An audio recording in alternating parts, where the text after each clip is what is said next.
mo ṣe wádìí mi mo sì rí influence Yorùbá ní ìlú tó tó bí 20 kò sì yẹ kó jù bẹ́ẹ̀ lọ ṣùgbọ́n nínú fọ́nrán yìí máa dárúkọ orílẹ̀-èdè 20 láti máa rí ìran Yorùbá tí wọ́n ní ìgbàgbọ́ pé Yorùbá làwọn ní ọdún yìí máa sọ̀rọ̀ nípa ìtàn bí wọ́n ti ṣe débẹ̀ orúkọ tí wọ́n ń jẹ́ ní ìsìn oúnjẹ tí wọ́n ń jẹ àti ìtàn wọn ráńpẹ́ ẹ wá nǹkan fìdílé ẹ jẹ́ ká bẹ́ sínú ètò náà.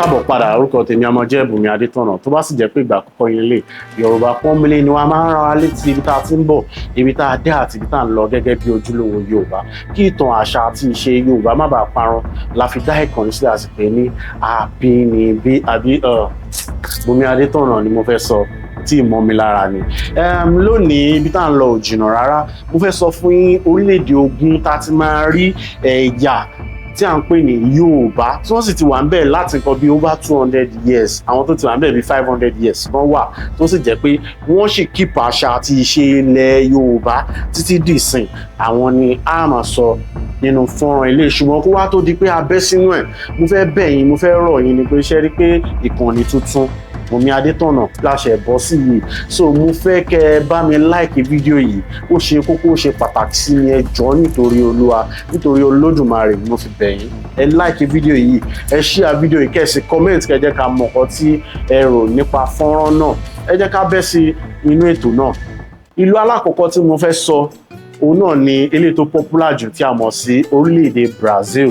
Ní orílẹ̀-èdè Brazil tẹ́ bá dé Bahia ní Brazil ẹ máa ti rí omi kan wà ní Bahia tẹ́ ti máa rí oríṣiríṣi àwọn òòṣà Yorùbá pàápàá jùlọ Ògún Òṣòṣì àti Èṣù ó wà nínú bí léèkì ní omi náà tó wà ní orílẹ̀-èdè Brazil tí mo yín bá yín sọ̀rọ̀ yìí tẹ́ bá débẹ̀ bẹ́ẹ̀ sì ni gbogbo àwọn òòṣà ilẹ̀ Yorùbá pátápátá òun ni wọ́n ń ṣe báwo ni wọ́n wá ṣe débẹ̀ àwọn yìí ni òwò ẹrú kó lọ sí orílẹ̀-èdè Brazil ṣùgbọ́n nígbà tí wọ́n dé orílẹ̀-èdè Brazil wọ́n yarí lọ́pọ̀lọpọ̀ pé àwọn ò ní fi àṣà àti ìṣe ilẹ̀ bàbá àwọn sílẹ̀ kí ló sì fà ní pé nígbà tí òwò ẹrú máa fi kó wọn lọ kò tí ì sí nǹkan tó ń jẹ́ Christianity ní ilẹ̀ wa ní ìgbà náà Islam ti wà ṣùgbọ́n Christianity kò sí ní ìgbà náà ní ìgbà tí wọ́n débẹ̀ wọ́n bẹ̀rẹ̀ sí ní pera wọn ní Nago ní eléyìí tí wọ́n yọ láti inú Anago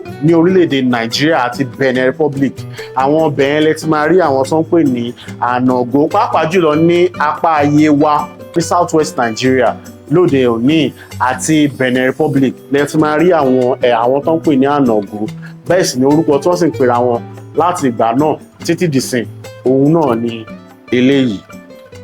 Orílẹ̀-èdè kejì ó jẹ́ orílẹ̀-èdè tó máa ń yà mí lẹ́nu lọ́pọ̀lọpọ̀ torí bí wọ́n ti ṣe nǹkan wọn yàtọ̀ díẹ̀ òun náà ni orílẹ̀-èdè tá a mọ̀ sí Cuba ní òde òní orúkọ táwọn ẹ̀yà yìí ń pera wọn ní Lukumi ní eléyìí tí wọ́n nígbàgbọ́ pé inú ọ̀rọ̀ tí a mọ̀ sí Olukumi ni wọ́n ti yọ Olukumi túmọ̀ sí ọ̀rẹ́ mi tàbí ẹnì kejì mi àwọn tó sì máa ń sọ Olùkùnmi ní ilẹ̀ Yorùbá àwọn náà ní Iléṣà Èkìtì Oǹdó Ifẹ̀ Delta lọ bẹ́yẹn àwọn náà máa ń sọ ọ̀rọ̀ tí a mọ̀ sí Olùkùnmi Olùkùnmi yìí ni àwọn Spanish slave trader ni wọ́n change sí Lukumi and tẹ́ bá sì wọnú àwọn old maps ẹ sì lè rí ọ̀rọ̀ ẹ as Lukumi nínú àwọn old maps orúkọ yìí jẹ́ orúkọ tí wọ́n fi identify àwọn ìran tí a mọ̀ sí Yorùbá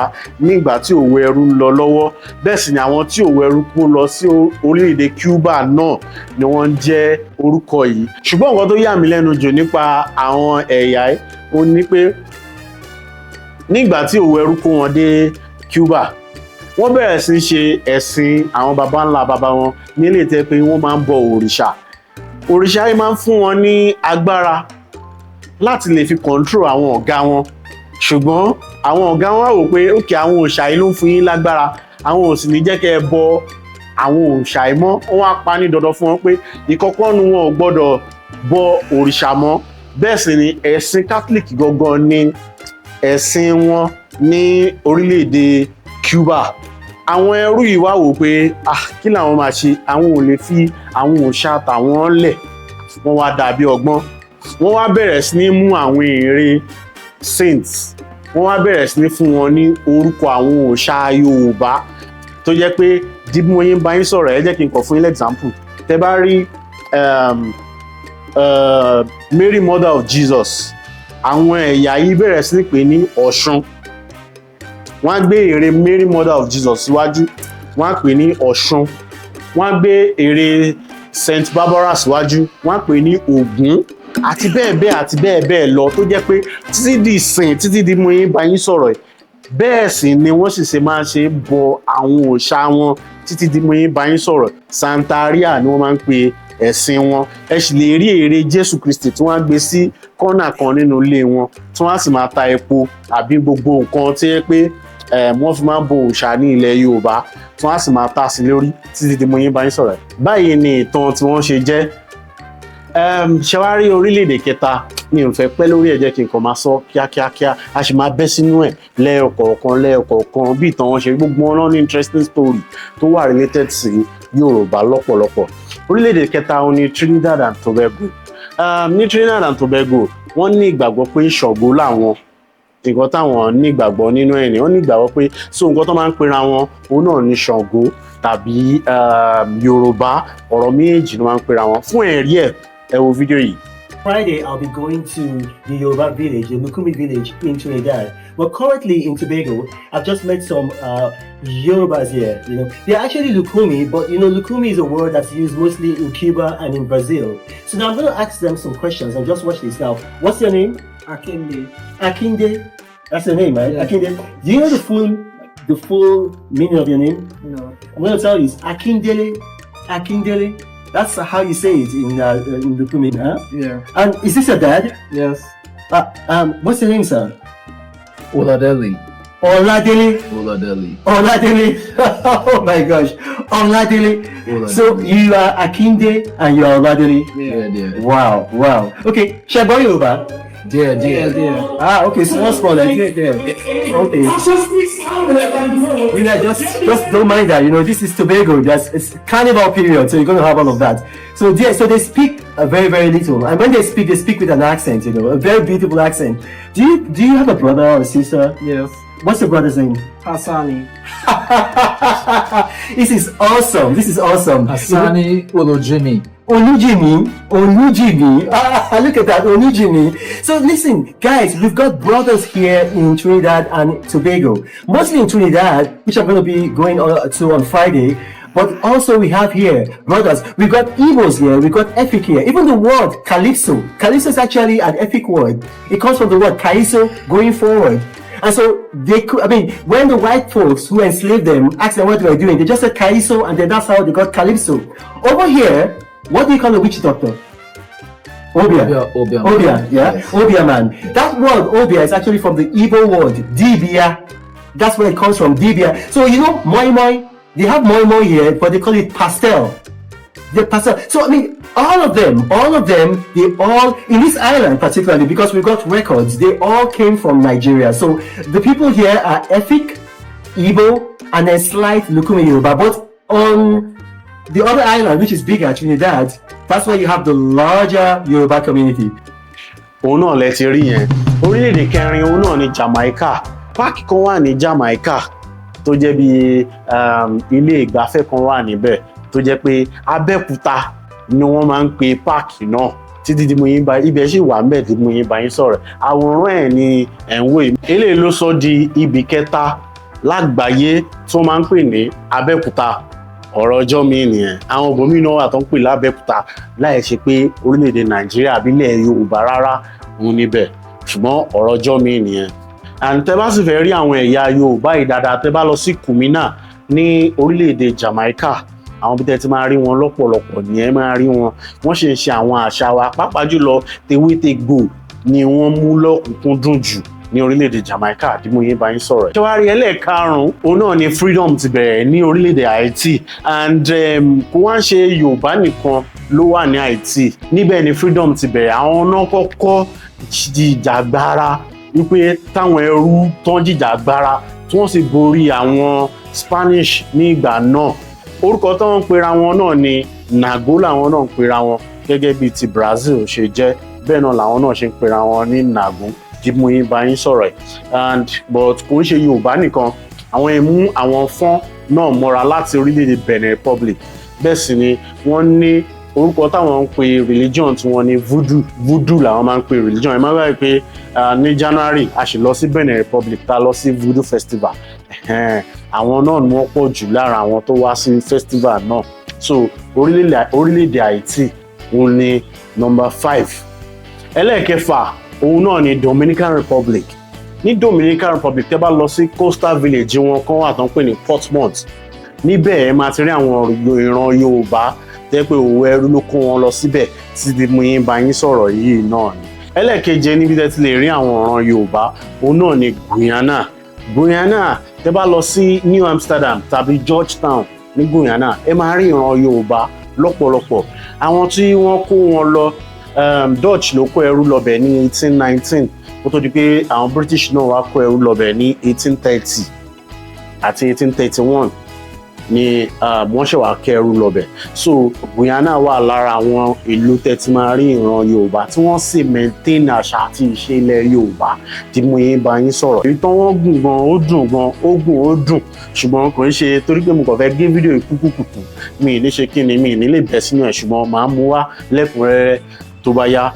Mo wá ní nǹkan tí mo tún fẹ́ bẹ̀yìn mo kàn fẹ́ rán yín létí pé tó bá ṣeé ṣe pé ẹ ti subscribe tẹ́lẹ̀ ẹ jọ̀ọ́ ẹ bá mi subscribe sí abẹ́ fídíò yìí nísìn kẹ́ ẹ sì like ẹ̀, mo bẹ̀ yín ni ó ṣe kókó ó ṣe pàtàkì sí wa. And mo dẹ̀ tún fẹ́ sọ fún yín again ni pé mo ní ìwé méjì tó wà lórí website mi lọ́wọ́lọ́wọ́ báyìí.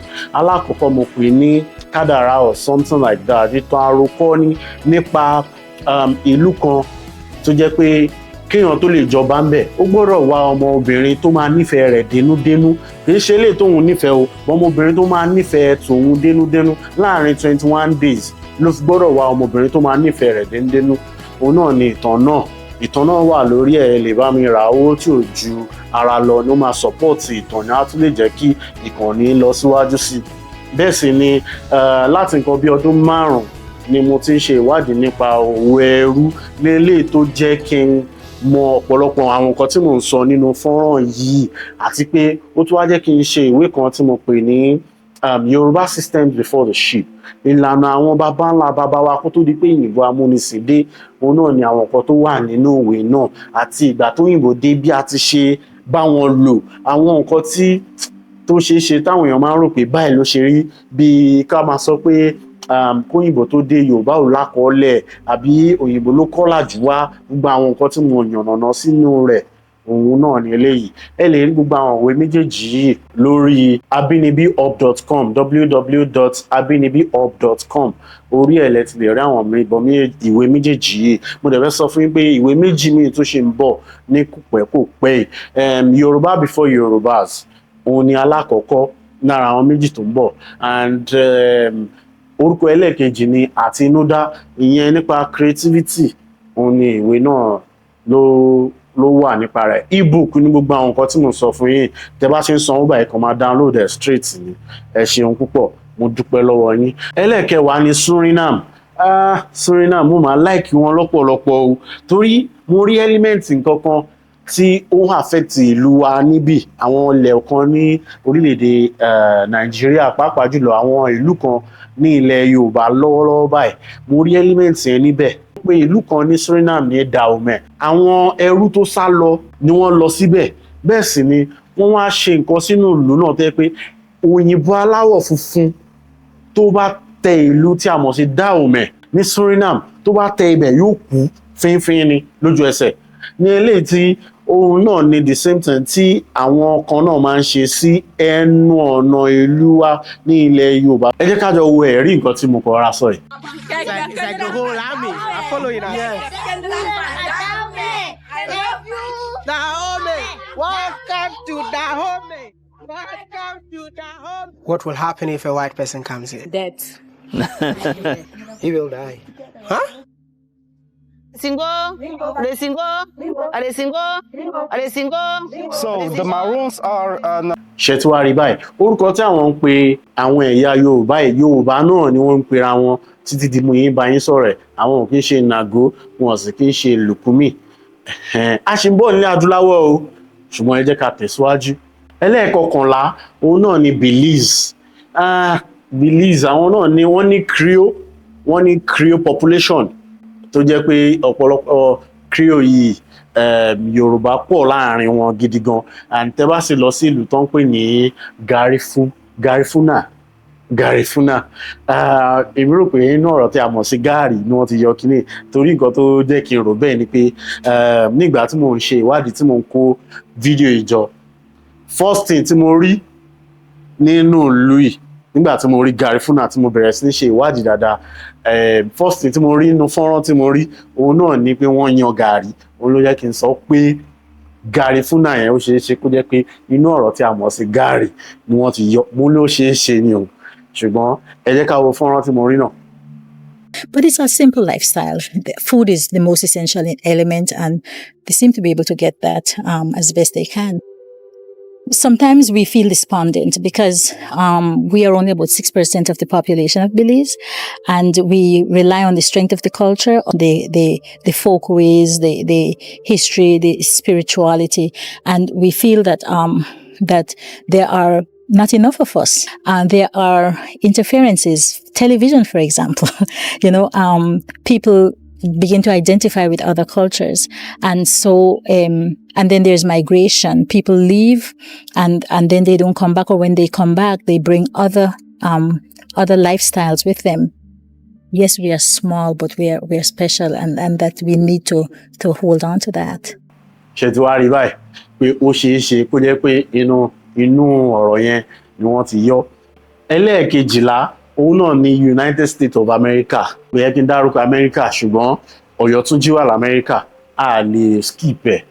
Ọ̀yọ́túnjí Yorùbá ni wọ́n gbogbo nǹkan Yorùbá pátápátá ni wọ́n ń ṣe wọ́n ní ọba wọ́n ní jóyè wọ́n ní gbogbo nǹkan tí wọ́n ń ṣe tẹ́ pé ṣùgbọ́n ọba wọn kú nǹkan bíi ọdún méjì sẹ́yìn so ọba wọn ṣaláìsí wọn sì tí ì jẹ ọba kankan láti ìgbà náà òun ló fà á tí ó fi dájú pé èèyàn ọkọ ògbọ́n kankan nípa ọba Ọ̀yọ́túnjí mọ́ àbí nípa Ọ̀yọ́túnjí mọ́ ní North Carolina ni Ọ̀yọ́túnjí wà ní Yorùbá village ní Ọ̀yọ́túnjí tó sì ti wà ń bẹ̀ over 100 years ṣùgbọ́n ẹ jẹ́ ká tẹ̀síwájú.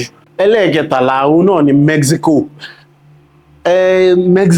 Mexico tí mo dárúkọ yìí ó máa yà yín lẹ́nu ṣùgbọ́n kì í ṣe pé àwọn ọgán ní ẹrú tó lọ síbẹ̀ ṣùgbọ́n àṣà àti ìṣe ilẹ̀ Yorùbá wa àwọn Cuba ló introduce ẹ̀ sí wọn tó dẹ̀ jẹ́ pé wọ́n sì bẹ̀rẹ̀ sí ní lo àṣà àti ìṣe ilẹ̀ Yorùbá kódà mo rí fọ́nrán kan ní kòpẹ́kòpẹ́ ní orílẹ̀-èdè Mexico tí àwọn ọdẹ wọn tí wọ́n wọnú gbó tí wọ́n sì pa ìgalà ẹ má gbàgbé pé ìgalà kì í ṣe ẹran lásán ní ilẹ̀ Yorùbá ṣùgbọ́n nǹkan tó wá yà mí lẹ́nu ni pé nínú fọ́nrán náà ní ilẹ̀ Yorùbá wọn kì í sun ìgalà nínú fọ́nrán náà àwọn náà ò sun ìgalà wọ́n bó o ni mo kàn try láti sọ similarities ni wọ́n bó ìgalà yẹn àwọn náà wá nígbàgbọ́ pé táwọn bá dénú ìgalà yẹn ó ṣeé ṣe káwọn bá oríṣiríṣi nǹkan tẹ́ bá mo sì ti interview àwọn ọdẹ tó pọ̀ ní orí Abínibí ní ọ̀nà hunter story tí máa upload sórí Abínibí hub mo ti interview àwọn ọdẹ tó pọ̀ ní ilé tí wọ́n máa sọ pé àwọn náà máa ń bá nǹkan nínú àwọn ẹran lára àwọn nǹkan tó ń sọ pé àwọn ti bá rí òun náà ni àdó màrí kan tó sọ pé àwọn ti bá òkú Ṣàngó tí a mọ̀ sí dun àrá àti bẹ́ẹ̀ bẹ́ẹ̀ lọ ni nǹkan táwọn èèyàn ti bá rí owó ẹyọ àti bẹ́ẹ̀ bẹ́ẹ̀ lọ ni wọ́n ti bá rí nínú àwọn ẹran yẹn the same thing òun náà ni wọ́n sọ ní orílẹ̀-èdè Mexico reason tí mo fi mú mọ́ list yìí ni àti pé influence Yorùbá wà ní ibẹ̀ wọn náà ń ṣe gbogbo àwọn àṣà àwọn òòṣà ilẹ̀ Yorùbá orúkọ tí wọ́n sì ń pè náà ni Lukumi. ẹlẹ́ẹ̀kẹrìnlá òun náà ni ìlú tí a mọ̀ sí Panama mo ti ṣe odidi fídíò nípa Panama rí mi ní tún yẹn ṣe níbi tí mo ti sọ̀rọ̀ nípa Bayano bí Bayano ẹrú tó sá lọ náà ni Bayano náà òun náà ni mo sọ̀rọ̀ nípa ẹ̀. Bayano jẹ́ ọmọọba láti ilẹ̀ Yorùbá tí ó wọ ẹrú kó lọ sí orílẹ̀-èdè Panama tó sì jẹ́ mo sọ ìtàn rẹ̀ ànídà ti padà sórí rẹ̀. And ká wá fi Bayano bọ́ sí ẹ̀gbẹ́ kan. Ọmọkùnrin kan wà láti orílẹ̀-èdè Panama, wọ́n pè ní VJ Flow. Ó máa ń sọ̀rọ̀ nípa, ó máa ń kọrin lọ́pọ̀lọpọ̀ nípa Yorùbá. Ó pè ní sọ̀yọ́ Yorùbá, ní èdè Spanish ló fi sọ sọ̀yọ́ Yorùbá, ṣùgbọ́n tẹ́ bá translate ọ̀rọ̀ yìí ó túmọ̀ sí I am Yorùbá. Ó ní nǹkan tí ó sọ nínú orin náà. And kí wá ṣe bẹ́ẹ̀, àwọn oúnjẹ wa kan wà tí wọ́n ṣì ń jẹ ní orílẹ̀-èdè Panama tí mo yín bá yín sọ̀rọ̀ bíi fùfú. Wọ́n ṣì ń lu àwọn ìlú wa, wọ́n ṣì nígbàgbọ́ nínú àwọn ìlú wa. Ó ní orúkọ orin wọn kan tí wọ́n pè ní tamborito, ní eléyìí tí influence ẹ̀ wá láti inú àṣà Yorùbá, bí Yorùbá ti ṣe máa ń lu àgbámọ́lẹ̀ àti bẹ́ẹ̀ bẹ́ẹ̀ lọ. Òun náà ni ibi tí influence orin tá à ń pè ní tamborito yìí ti wá. Mo ti sọ̀rọ̀ nípa rẹ̀ rí, so mi ì fẹ́ lọ sínú ẹ̀, mo kàn fẹ́ kẹ́ mọ̀ ní pé tẹ́ bá sì dé orílẹ̀-èdè Panama ẹ máa ṣì bá influence Yorùbá níbẹ̀ náà. Ẹlẹ́ẹ̀karùndínlógún òun náà ni Colombia. Mo fẹ́ sọ̀tàn wọn ṣùgbọ́n mo fẹ́ fi ṣe odidi episode ni. Ṣùgbọ́n ìlú kan wà níbẹ̀ tó yẹ pé ìlú yẹn ni ìlú àkọ́kọ́ nínú Colombia náà ni ìlú yẹn wà tó kọ́kọ́ gba òmìnira ní continent America. Ìlú ọkọ̀ gba òmìnira, màá kọ́kọ́ orúkọ ẹ̀ sí ibi báyìí ni mo ti gbàgbé orúkọ ìlú náà. Ẹlẹ́ẹ̀kẹrìndínlógún òun náà ni Venezuela. I'm from Venezuela. Money now ẹmọrin àbí. Ok, kò ń ṣe ìdí tí mo fi kọrin yẹn nìyẹn. Ìyẹn ò ní nǹkan kan ṣe pẹ̀lú àṣà àti ṣe Yorùbá. Ṣùgbọ́n tẹ́ bá dé orílẹ̀-èdè Venezuela, ẹ máa rí influence Yorùbá ní orílẹ̀-èdè Venezuela náà. Ní ìfẹ́ pẹ́ lórí ẹ̀. Ẹlẹ́ẹ̀kẹtàdínlógún òun náà ni Puerto Rico. Ìyá. Mo lè yìí fẹ́ sọ àwọn ilẹ̀ adúláwọ̀ o. Ṣùgbọ́n ẹ jẹ́ ká tẹ̀síwájú. Màá kàn sọ díẹ̀ nílẹ̀ adúláwọ̀ bó ti ẹ ṣe pé ó jù bẹ́ẹ̀ lọ. Òun náà ni Puerto Rico. Ìlú kan wà ní Puerto Rico tí wọ́n pè ní Luizio. Mo fẹ́ sọ fún yín pé 16th century ni àwọn Yorùbá ti tẹ̀dó sí Luizio. Good morning, everybody. Hey, this is my journey in Puerto Rico with my daughter. Say hi, daughter. Hello. All right. So if you know anything about me, we are traveling because I'm trying to find a Yoruba community and everywhere. And I'm in here today.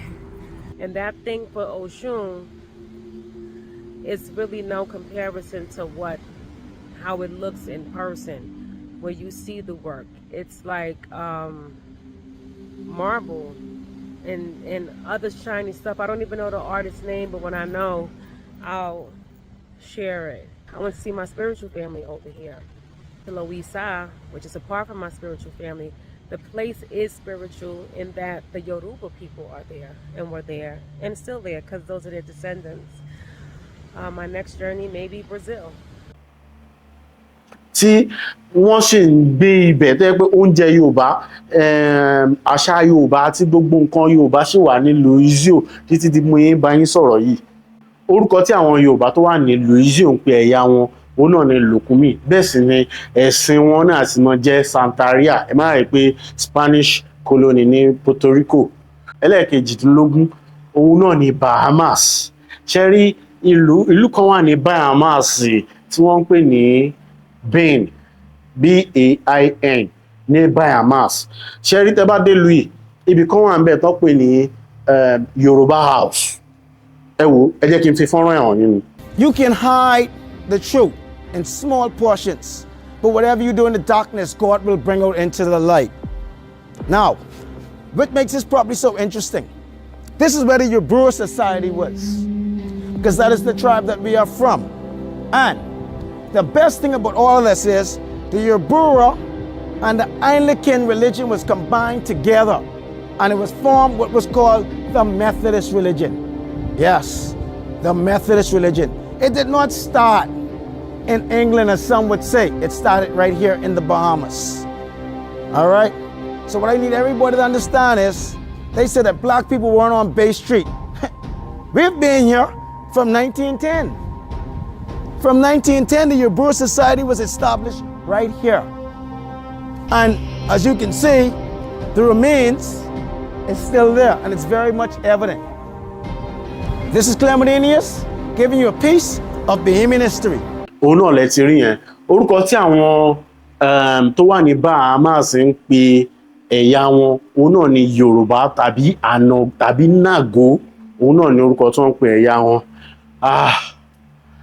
Ó ga jù. Number 19, òun náà ni Sierra Leone.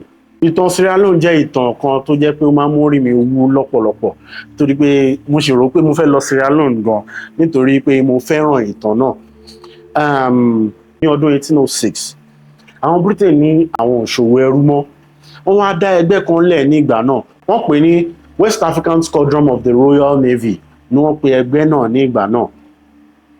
Wọ́n wá gbé ọkọ̀ ojú omi ńlá fún wọn ní ilé tí ọkọ̀ ojú omi wà lórí Atlantic Ocean. Wọ́n wá ń ṣọ́ ẹrú, wọ́n ń ṣọ́ ọkọ̀ ojú omi tó máa ń kó ẹrú bọ̀. Tó máa ti rọ́kọ̀ ojú omi, wọ́n á dá wọn níbù, wọ́n á wọnú ẹ̀. Tó máa ti bá ẹrú nínú ẹ̀, wọ́n á já, wọ́n á gba gbogbo ẹrú yẹn. Wọ́n wá dá ìlú kan lẹ̀ ní ìgbà náà, wọ́n pè ìlú yẹn ní Freetown. Freetown yẹn ni capital Sierra Leone lé ní yìí. Níbẹ̀ ni wọ́n kó àwọn ẹrú yìí lọ. Nílé tó jẹ́ pé ọ̀pọ̀lọpọ̀ ẹrú tí wọ́n gbà lẹ̀ ní ìgbà náà, Yorùbá ni wọ́n. Ibi tí wọ́n sì kó wọn lọ, òun náà ni Freetown. Ẹ̀rí kan lára àwọn tí ẹrú kó lọ síbẹ̀, òun náà ni Samuel Ajayi Crowther. Mo dẹ̀ fẹ́ sọ fún yín pé títí dè ní wọ́n ń ṣọdún ọ̀jẹ̀. Orúkọ wọn, orúkọ Yorùbá ni wọ́n sì ń jẹ́ bí ó kàn yàtọ̀ díẹ̀ ní mi àti kọ́nú wọn máa ń sọ̀rọ̀. Ìyẹn jẹ́ Ọbámisọ́dún. Ẹ máa rí Fúnkẹ́, ẹ máa rí Adésànyà níbẹ̀. Títí tí mo yín bá ń sọ̀rọ̀ tó bá dàbí rọ, ẹ lè lọ wo orúkọ àwọn agbábọ́ọ̀lù wọn, ẹ máa rí pé wọ́n ní orúkọ Yorùbá. Tẹ́ bá dé Sierra Leone mo yín bá ń sọ̀rọ̀. Tó máa fẹ́ kí yín pé hello, wọ́n á sọ fún yín pé kú iṣẹ́. Ẹ wo fídíò yìí. To learn Krio, or if you've been interested in the Sierra Leonean Creole language, then this video is for you. So stick around to the end and then let me know in the comment section what you think. So today we'll be highlighting a few key Creole terms that we use in our day-to-day activities in Sierra Leone. We're going to start with greetings and then move into every other sector. Okay, so when you're in Sierra Leone, you can say good morning, good afternoon. It's really the same in Creole. You say morning, you say afternoon, good evening. You can also, after a long day, if someone is coming back home, you can just say kushe. That's like thank you for the waka waka, or good day, or kushe or kabo. So in the tribes we have in Sierra Leone, Krio is actually a tribe, but it's actually our local language as well. So my grandma is Krio. I'm not a Krio per se, but I come from a Krio lineage. My grandma, she usually sits at the corner of the window and she'll be seeing everyone who is going out and coming in. And so usually when someone greets her, she would say, oh, kushe or kabo, like thank you for the waka, or Shetwari bye. Ní Sierra Leone, mo fẹ́ ìtàn wọn torí pé ibẹ̀ ni mo lè sọ pé ọ̀làjú tí kọ́kọ́ bẹ̀rẹ̀ sí ní wá sí orílẹ̀-èdè wa. Wọ́n ní nǹkan tó pọ̀ gan tí a sì máa bẹ́ sínú ẹ̀, ṣùgbọ́n mi fẹ́ bẹ́ sí. Ó wù mí pé kọ́dún yìí tó parí kí n lọ sí orílẹ̀-èdè náà ni nǹkan tó wù mí nìyẹn. Lẹ́yìn nìkan náà lẹ lè dẹ̀jẹ̀ kó possible. Tó bá yẹ pé ẹ fẹ́ support pé kí n lọ sí orílẹ̀-èdè náà kí ọdún tó parí, my account number mi ni mo fi sí òkè níbí. Ẹ lè bá mi tẹ àtẹ̀ránṣẹ́ owó síbẹ̀ ní ilé tí, tàbí ẹ lè send message sí WhatsApp number mi. Tẹ́ bá lè ra tíkẹ́ẹ̀tì fún mi láti lọ síbẹ̀, mo ṣetán àti lọ síbẹ̀ láti mú wá fún yín. Bí àwọn ìran Yorùbá yìí ṣì wà, àwọn ṣì maintain gbogbo nǹkan Yorùbá tí mo yín bá yín sọ̀rọ̀. Àdúgbò tẹ́ ti lè rí àwọn ìran Yorùbá yìí, òun náà ní Furabe. Ẹ lè rí wọn ní Aberdeen, àti bẹ́ẹ̀ bẹ́ẹ̀ lọ. Ó tó bí àdúgbò bíi 4 tẹ́ ti lè rí àwọn Yorùbá wọn. Orúkọ tí àwọn máa ń pera wọn, òun náà ni Akú tàbí Okú. Orúkọ ẹ̀ wá láti inú ọ̀rọ̀ méjì, mi ìmẹ́lẹ̀ tó jẹ́ òótọ́ níbẹ̀, ṣùgbọ́n ìwádìí mi fi yé mi pé nígbà tí Royal Navy of West African Squadron fẹ́ gbà wọ́n lẹ̀, wọ́n bẹ̀rẹ̀ sí pariwo Akú o, àti kú o. ìyẹn jẹ́ alákọ̀ọ́kọ́ ibi tí wọ́n believe pé orúkọ yẹn ti wá. Ẹlẹ́ẹ̀kejì ní eléyìí tí mo gbàgbọ́ gangan òun ni pé bí Yorùbá ti ṣe máa ń kíra wa pé a kú òwúrọ̀, a kú ewu ọdún, a kú ewu ọmọ, inú ẹ̀ ni wọ́n ti yọ akú tàbí okú yẹn lórúkọ táwọn máa ń pera wọn nìyẹn. Ṣùgbọ́n orúkọ tí àwọn aráàta máa ń pè wọn nìyẹn, ṣùgbọ́n orúkọ tí àwọn gbogbo máa ń pera wọn ni Krio. Wọ́n á ní Krio làwọn, torí Krio àwọn kan náà tún wá láti Jamaica àti bẹ́ẹ̀ bẹ́ẹ̀ lọ tó darapọ̀ mọ́ wọn tó jẹ́ kí èdè wọn fọ́nì tí ò fi jẹ́ Yorùbá 100%, but èdè Yorùbá ó sì wà nínú system wọn ní society wọn. Dídí mo yẹn bá yín sọ̀rọ̀ kódà position tí ìran Yorùbá ti jẹ́ rí ní ìlú Sierra Leone, wọ́n ti jẹ́ vice president rí níbẹ̀. Wọ́n kọrin lọ́pọ̀lọpọ̀, wọ́n ní ẹ wo ọ̀rọ̀ ọjọ́ mi ni ẹ jẹ́ kí n kọ̀ sísè mi fẹ́ kí ọ̀rọ̀ wọn gùn ju èmi gangan lọ. So ìyẹn jẹ́ number 19. Number 20 mi ò mẹ́lẹ̀ tí màá sọ bẹ́ẹ̀. Ṣé kí n sọ Nigeria ni, ṣé kí n sọ Benin ni, ṣé kí n sọ Togo ni, ṣé kí n sọ Ghana ni, ṣé kí n sọ Ivory Coast ni, ṣé kí n sọ Liberia ni, ṣé kí n sọ Gambia? Yes, Gambia ni màá sọ. Nítorí pé ó papọ̀ mọ́ eléyìí tí mo sọ tán, òun ni màá fi sọ Gambia. Gambia, tẹ́ bá dé orílẹ̀-èdè Gambia nígbà tí òmìnira Sierra Leone dé, àwọn kan lára àwọn ẹ̀yà Yorùbá yìí náà tún wá gbéra, wọ́n wá lọ síbi tí a mọ̀ sí Gambia, wọ́n lọ settle down síbi tí a mọ̀ sí Gambia lóde òní yìí. Báyìí làwọn náà ṣe dé Gambia, báyìí nìran Yorùbá náà ṣe dé Gambia. Orúkọ táwọn náà sì ń pera wọn is still the same, Aku. Ẹ jẹ́ kí n kàn fún yín jára kan sí i, òun náà ní Ghana. Ó máa ń jẹ́ ọ̀pọ̀lọpọ̀ ìyàlẹ́nu pé àwọn èèyàn mọ̀ pé ìran Yorùbá wà ní Ghana. Ọjà kan wà ní Ghana, wọ́n pè ní Arárọ̀mire tẹ́lẹ̀, ṣùgbọ́n wọ́n ti sọ di Accra Center nísìn. Ẹ wo fọ́nrán yìí. The Gans have a name they call Accra New Town. And when the Yorubas acquired the place, we gave it Araromi. Araromi means where I am, I'm comfortable with the place. Araromi. Before it changed to Lagos Town, and the name changed back to Accra New Town. But normally it was Araromi. Later, when the founder, Chief Abdul Qadir Ibrahima, decided to turn the area into a settlement, he changed the name to Araromi, a Yoruba word which literally means I'm comfortable where I am. Chief Brahma family bought the place as a farmland, yes, from the Tetechu family of Accra. Lagos Town used to be our farmland before we started. Some of our people started settling there. So it's Araromi. But the Gans had a name before, Okwando. A visitor does not cultivate, but they gave it to us because we have blended with them. They gave it to us when we were farming there. So the name changed to Araromi because we were comfortable with the place. And then it came to Lagos Town because our great-grandfathers are from Nigeria, Ilorin, Kwara State. We came here around 1835, thereabout. We came to Gold Coast, not Ghana. Yes. Ṣé tí wàá rí báyìí? Ẹ jẹ́ kí n dánu dúró báyìí, ṣùgbọ́n mo ti list àwọn ìlú yẹn fún yín, tẹ́yin náà lè ṣe ìwádìí rẹ̀ lọ́pọ̀lọpọ̀. Mo dẹ̀ fẹ́ sọ fún yín pé ní ẹyọ kọ̀ọ̀kan ó wù mí títí ọdún ìsọdún tó ń bọ̀ kí n lọ sí gbogbo àwọn ìlú tí mo kà, ibi 25 ni mo kà. Mo fẹ́ lọ sí gbogbo àwọn ìlú yìí kí n sì máa fi hàn yín lẹ́yọkọ̀ọ̀kan bí ìran Yorùbá yìí ti ṣe rí ní ilé tí mo nígbàgbọ́ pé ó máa dùn ju bí mo kàn ṣe ń sọ èyí lọ. And tó bá sì jẹ́ pé ẹ fẹ́ support journey náà, account number mi òun náà ní eléyìí. Máa fún yín ní details ibi tí wọ́n wà gangan, àwọn nǹkan tẹ́ ẹ lè rí níbẹ̀, oúnjẹ tí wọ́n ń jẹ, gbogbo àwọn nǹkan yìí ni màá mú wá ní ẹsẹẹsẹ tí máa lọ sílùú náà.